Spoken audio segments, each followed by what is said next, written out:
Today I'll be talking about why rebuilding in a sport, just taking your team, starting from scratch, isn't always necessarily that bad of a thing. Many people, mostly fans, do see it as arguably a bad thing, but we live in a time where sports fans aren't necessarily loyal to one team as much as they're loyal to the goal. And we're just in that time where people don't want to wait around and watch a team fail after 3 or 4 seasons just to hopefully watch them become a decent team after they rebuild. A good example of that's the Miami Heat. Miami Heat, up until 5 years ago, weren't necessarily a high marketed team. Then they knew they needed to advance in a lot of the areas to become one, so they went out and they signed Chris Bosh and LeBron James to add to Dwayne Wade. And this made them a high marketed team.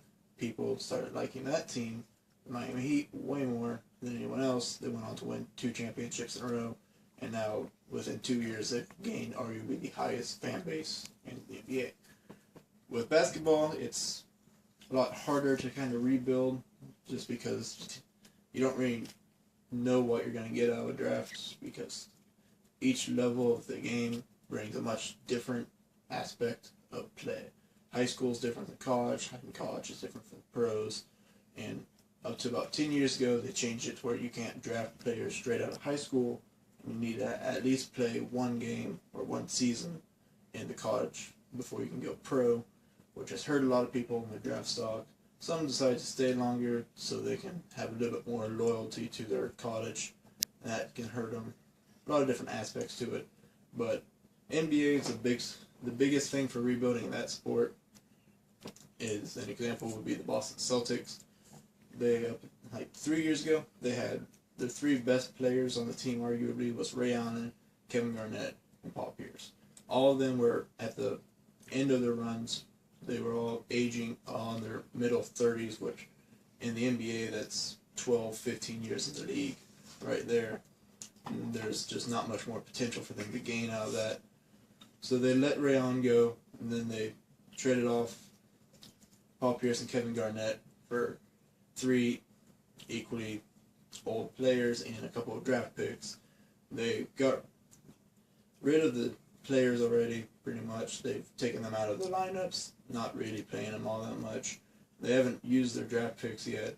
They've already let the younger people go, so they're bluntly just hoping for a later success point with their point guard.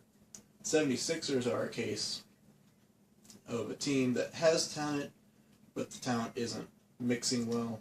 So once they saw that they were going on a disastrous losing streak, they just let all their talents pretty much go, except for their starting point guard this season, which is a rookie, because they couldn't win games, so they shipped all their best players off for draft picks and younger players, hoping that a few years from now they can be better. Now, some sports, with the example of baseball has their talent programs, which is the AAA and AAA leagues, which when you draft someone out of either high school or college, you can send them there, you can see if they're worth bringing up through the development league, see what talents they bring, and sometimes you can strike gold on there. Like the Nationals, they had Steven Strasburg, who they brought him in as a high school phenomenon. Most people didn't really think he would be that great. Then they bring him in. Turned out to be pretty good for him. Same with Bryce Harper. Brought him in. Some people questioned if he would be good for him. And then they bring him in as a 19-year-old. And now they're both all-star players for them. And they pretty much turned their team around. And then you have teams such as the Miami Marlins, who last year they went through a changing period. And they changed their name, changed their stadium, changed their city, and they got a lot of free agents that came in, but they just didn't perform well together. They didn't perform good in the environment, so they just slowly moved all the pieces around. Now they're a young team. They have pretty much all their players are from their developmental system, but they have a bad habit of bringing players up from their developmental system and just sending them off to a different team, hoping that one day they'll get a really good prospect out of the deal, but so far it hasn't happened for them. Then there's the Houston Astros, which are an example of a team who just can't seem to get the whole process down. They've been in a rebuilding stage for arguably 10 years now. And they just can't seem to get the right prospects in the right place. And then they've been bad for so long now that a lot of people just don't want to come there to even play for them. NFL, it's more difficult. They have to play the 2 years in college. It's more contact sport, so the players that could have potential, they might go through so many injuries during their college career. But sometimes people might get lucky, like Carolina Panthers, 3 years ago drafted Cam Newton, and then the year after that they drafted Luke Kuechly. Luckily for them, Cam Newton's now the star of the offense, Luke Kuechly's the star of the defense, and both of them have won numerous awards with them, and they both are highly redeemed, like the greatest captains of both sides of the ball. But then you have teams such as the Rams, who they let their talent go just like the Celtics did. They were afraid that he was getting too old. He ran out of tank with Steven Jackson. He was a running back for 7 years. Every year he had top carries in the NFL, and they just used him up. So they just shipped him off, brought in a couple of rookie halfbacks, got their rookie quarterback, who they're hoping he'll one day be good with Sam Bradford. And now they have to focus on their offensive line, which they do every year, but they just can't seem to pick the right pieces up. So they're in a constant rebuilding stage, but they have good pieces that are young. It's just finding more good pieces. Then there's a team such as like the Jacksonville Jaguars, who every year are at the bottom of the league, pretty much.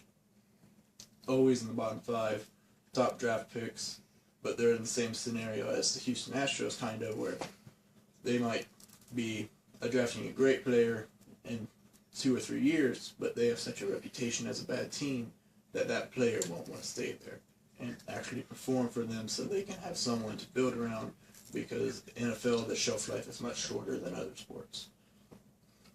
So you have your teams that, as fans, you can understand they don't want to sit through 5 seasons, watch a team suffer, watch the young players with their inexperience grow up. And you don't necessarily have to leave that team with fandom. You can still be a fan of that team. It's understandable to like another team while that team's going through the rebuilding process, so you have someone to root for. But just because your team is rebuilding doesn't necessarily mean you have to just drop that team, because rebuilding in its essence means you're just hoping to make a better team in the future. And that's really all it is, and there's not a whole lot of point to just drop the team because of that, because you don't want to wait 5 years to watch them become good.